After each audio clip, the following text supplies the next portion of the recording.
রাগের মাথায় আপনি সন্তানকে বললেন তুই মর, ফেরেশতারা বলল আমিন।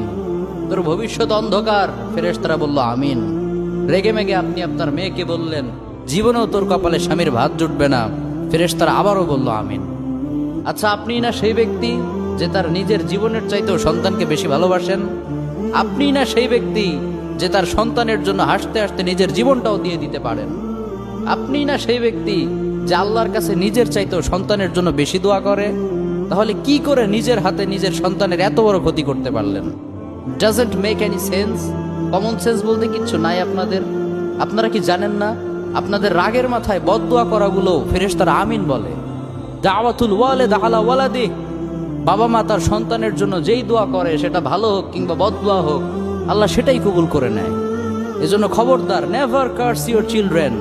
রাগের মাথায় কখনো সন্তানকে অভিশাপ করবেন না। খুব বেশি রাগ উঠে গেলে তার জন্য উল্টা